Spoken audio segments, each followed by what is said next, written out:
News with Gina. The News with Gina Grad.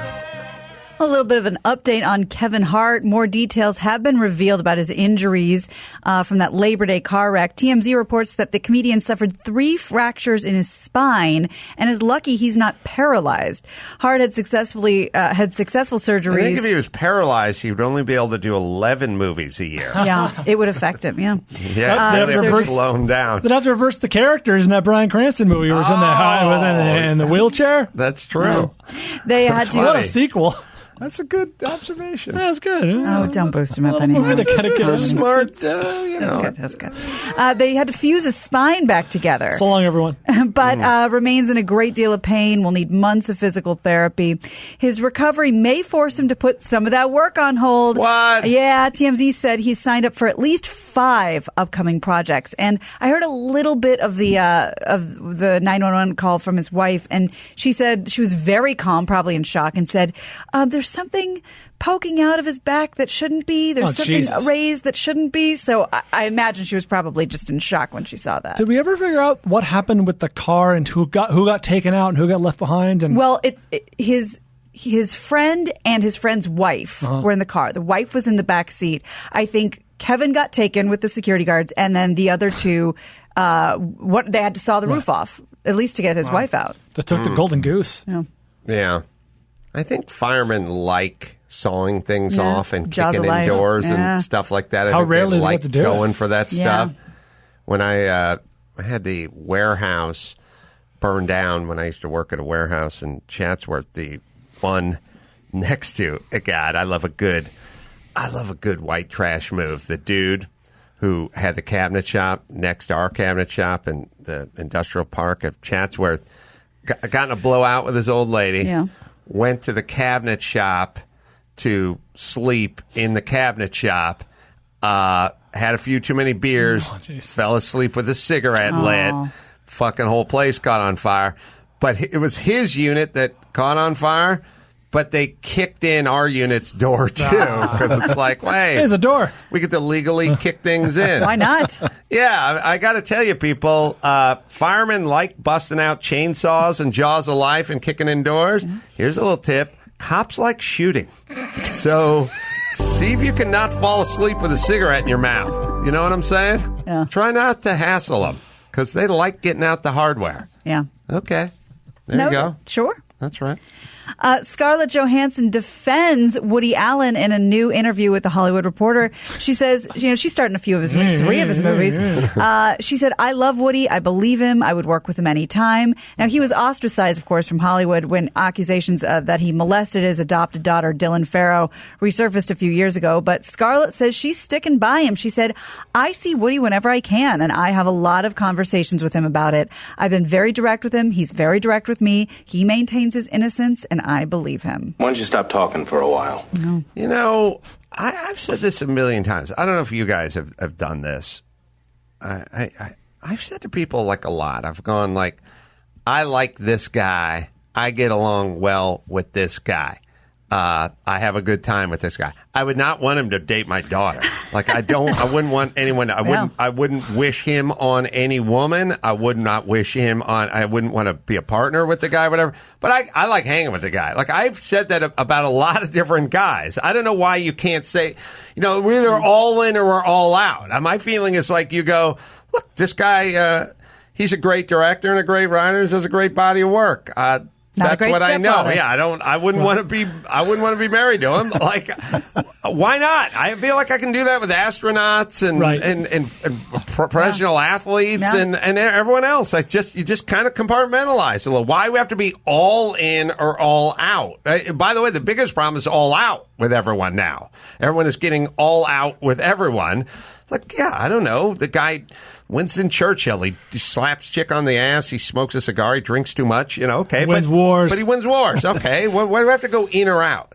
Why can't we just kind of go, what you're who saying that person makes is? Perfect sense. What she's saying is a blanket defense of Woody That's Allen. what I'm saying. That's what I'm saying. Oh, you're saying, okay. You're saying she that didn't she's... split the... I'm I saying... understand he has some dalliances, but the man can write a hell of a screenplay. That I am saying what she's not saying. I thought you were saying... No, Scarlett's got it right. Why go all in? Yeah, good point. What? By the way, what artist hasn't been flawed? You know what I mean? Most are. Ernest Hemingway wasn't flawed. Like, they're all flawed. Janis Joplin, they're all horribly flawed. Don't we know that? Yeah, but do you put those in the same category? Yep. Okay. What about the God dude? knows what Ernest Hemingway was up to. I mean, really up to. You know what I mean? Well, but of course, we've been talking so much about football, and we have all the security footage of, someone knocking his wife out in an elevator or slamming someone into an elevator. Yeah. Those are tough. I think they're tough. I'm not a football, fan, but I'm not watching every Sunday like you guys are. Look, what I'm saying is obviously at a certain point when, you're going full OJ, you got to get off the OJ bus. There are other things that are Al Franken-esque, gray area, not sure. Yeah, punching people in the face, whooping your kid till they got to go to the hospital and stuff. I am out on that. I'm out. They can still play football. That's just neither here nor there. Just like the guy could still fly an airplane or be a mason. You know what I mean? It's like, tell his kid his football can't touch the grass. That's right. That's right. Yeah, but where she's needlessly Getting going involved. all in. I wouldn't go all in. I'd go, the guy's a hell of a writer and a good director. And what he does, other than that, I don't know. Leave it at that. Well, that's why we have laws and courts and best bet. police and stuff like that, family counselors. Like, we have people who allegedly take care of those Right. things. You don't need to do that. Right. All right.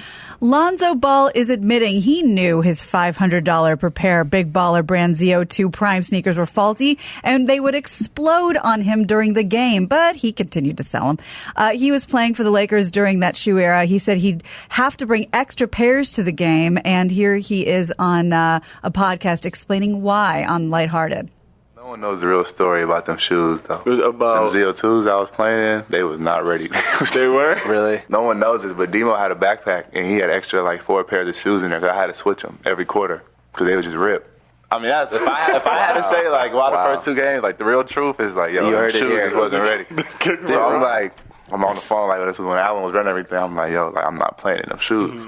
I don't care, bro. He's like, all right, just switch every brand every game. I'm like, all right, cool. Wow. So that's how that happened. If you literally have my shoes from those games, they're just exploded, bro. So we just get black athletes drunk and they start spilling. We got to get OJ on That's this. right, a little bit of Merlot J. I'm not gonna lie to you. A lot of people have been asking. Jesus Christ. Well, there was, what's his name, who blew up his Nikes, I guess. Oh, yeah. Zion. Zion, yeah. Zion Too Williamson. many crazy goddamn names out there, man. Old school. I know. Zion. I know. Michael versus Larry. Yeah, now we're talking. 2 names you can get behind. I blame Yeah. Magic. Yeah, play Magic. All right, what else we got, Gina Graham? Well, thousands of people are roasting an Australian vegan, I think we brought her up the other day, who took her neighbors to court over the smell of meat from their barbecue. And they are going to, celebrate her in a way by planning a massive barbecue right outside her house. Celia Cardin made headlines for her legal issues, which she claimed the odors from the neighbor's barbecue has destroyed her quality of life. And now more than 3,000 people are planning to attend a cookout outside her home in Perth, and it's called the Community Barbecue for Celia Cardin. The Facebook description reads, quote, "Don't let Celia destroy a good old Aussie tradition. Join us for a community barbecue and help Celia Cardin get some pork on her fork." This will be on the 19th. Yeah, she could use some pork somewhere else because that'll calm the nerves. Oh, boy. Now, listen, I heard her interviewed, and here's the whole thing, everyone. When you choose to be something that the rest of society really isn't, 97% of society fucking loves barbecue. When you choose to be the 3%er who says, I cannot be around barbecue, you now must do things that are different than regular people. Right. Adjust accordingly. It's essentially, it's like you can't get on a fucking municipal bus and go, I want a kosher meal. It's like, we don't have kosher meals. It's like, why not? I'm kosher. It's like, okay, you must pre-plan this. You must take your own bus. You must pack your own meal. There are things you're going to do. If you're going to live in a meat-eating country and you're going to live in a suburban neighborhood and you're going to have folks around you and there ain't a whole lot of space between your dwelling and in their dwelling. It's pretty much a dog run that's like 5 feet wide. Right. Folks are going to barbecue, and guess what? It's going to waft over. A lot of people enjoy that. You are nauseated by it, but the answer is don't sue to get what 99% of society does to stop. Right. You fucking figure it out. And look, if you're vegan, that's fine. You may have to move to a condo and go to the 9th floor. Like, these are things. And see, this is where we fucking jump the shark. Your kid may be allergic to peanuts. That means you got to fly Delta to Vegas because Southwest has peanuts. But you can't call Southwest and tell them to remove the peanuts. That's fucked up. So you can move and you can do whatever you want. You can put up a piece of Visqueen. I don't care, but you can't sue your neighbor, and that's why you deserve our ire.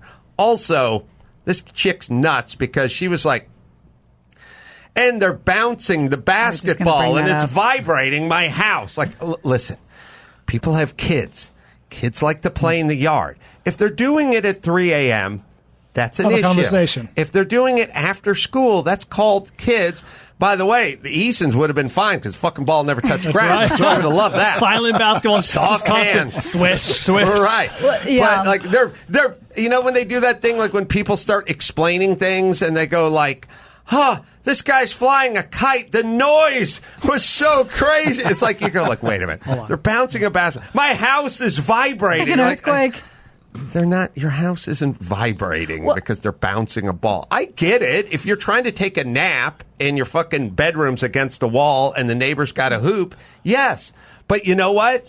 You're taking a nap. It's 4 p.m. You got to fucking deal with that shit. That's what I was going to say. I believe part of it was about the basketball bouncing. She said, when I'm trying to sleep, I'm like, are they getting up at 2 a.m. and playing basketball? Or should you be somewhere else? I look at the vegan the same fucking way as I look at the fucking swing shift. Like, if you're going to bed when most people are like coming home from work or whatever, they're like, could you turn down your TV? No, it's 6 p.m. Yeah, you got to earplugs. No, you got to figure some shit out because you have chosen to work a shift that is not in line with everyone else's rhythms. So what they're doing at 6 p.m., you're treating like it's 4 a.m. Right. That's you. You got to figure that shit out. So fuck her. On the other hand, I don't like her being tortured, but on the other hand, don't sue neighbors. Like the neighbors like, I told the kids to take it easy on the basketball and she should have just talked to us. Yeah. That would be that. Yeah. Jesus Christ. Does everyone have to, I cannot tell you how many fucked up neighbors I've had. Does everyone sue everyone? I thought Australians were cool. Well, you know, Adam, anyone could sue anyone at any time. I don't know if you knew that. I know. I did not know that. Sorry.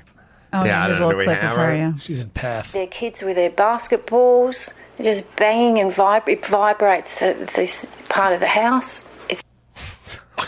I used to do earthquake rehab. If her house is vibrating because kids are bound God to forbid there's a fault line. I got to get under that thing and I got to bolt it to the foundation, man. We got an issue going on. I got to get some shear wall, the hold down. I mean, it's vibrating the house. Okay, you are nuts. You're nuts. Yep. You can say, I work late. I try to sleep during the day. It's very loud. I'd appreciate it if they'd limit it. Whatever. You can't say they're vibrating the side of the house. Right. Okay. You're nuts. Okay. All right. One more. Well, here's someone who might live a little outside of out of the box, but he still has manners. A crazed fan was charged with breaking and entering into Taylor Swift's Rhode Island mansion. Yes, this happens a lot. People try to get on her property, but he made it inside. On Friday evening, 26-year-old Richard Joseph McEwen circumvented the security systems, the security guards. He searched every floor of her house. He was hoping to find her. And the police chief said, quote, "We've dealt with a number of complaints, but this is the first time I can recall someone actually making it into the house." Police responded to a silent motion detection alarm on the second floor and discovered him lounging in her TV room, watching SportsCenter with his shoes kicked off, feet up on the coffee table. And meanwhile, when he told cops, they asked why he left his shoes at Taylor's glass door, and he said, that he smashed in. And he said, "I was always taught that when you go into someone's home, you take your shoes off." It's polite. There you go. Yeah. You know, it's weird whether it's Yasiel Puig or like these guys getting ripped off and all this stuff. Like, There's many more stories. Like, when I grew up, I thought these people like lived in fortresses with guard towers and dogs and stuff. And it's like, at least the hounds. You hear these stories of like George Clooney got into bed and there was a nude man, just a stranger who was just sleeping in his bed when he came home. Like, Quite surprising. These stories all the time. I mean, Jesus Christ. George Harrison, he's a Beatle. He's brutally stabbed, like, in the entry hall of his house. Like, he's duking it out with a guy in his house. He's a fucking Beatle. Still 70 years old at that point, probably. Something like that. He's fist fighting a guy with a knife at 3 a.m. in his house. Like, where... Is that a rich man, poor man? Yeah, I'd say so. Down at 3 a.m. in your own home. Yes, I mean, it is a rich man, poor man, but it is kind of crazy, like how much this happens and why it's not really. It's like, well, the guy just jumped the fence and then he kicked kicked in the side door, and then next thing you know, he's nude and he's sleeping in bed with Clooney. It's like, I know how it works. I'm just saying, like, why does it work? Why does it Let me walk you through this way? I mean, George Harrison. I don't know. He just I think he probably just beat cancer or something and was like brutally stabbed. Like That'll show him. in his house. He's a Beatle. You're a fucking Beatle. You got to get some security. No, John Lennon, that's tough. You know? But I get it. You got to leave the apartment sometime, the Dakota. Stabbed 40 times. Oh, my Jesus. God. More than 40 times. Oh, my God. That could be 17,000 times. We don't know. It's more than 40. Greater than 40. It's greater than That's 40. all we know. Is 17,000 more than 40? Yes or no? Significantly. Yes or no? Yes, Okay. it is. Well, then there you go. 1999. Wow. Stabbed 40 times. This is a Beatle. You didn't have the cash laying around to like hire a black dude in a turtleneck sweater to like sit on a stool somewhere. No. You know what it is?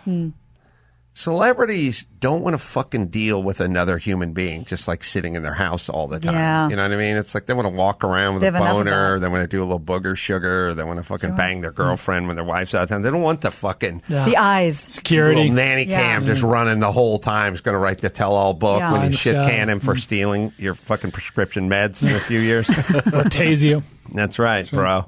All right, did we bring it home? We'll do it right now. I'm Gina Grad, and that's the news. That was the news with Gina Grad.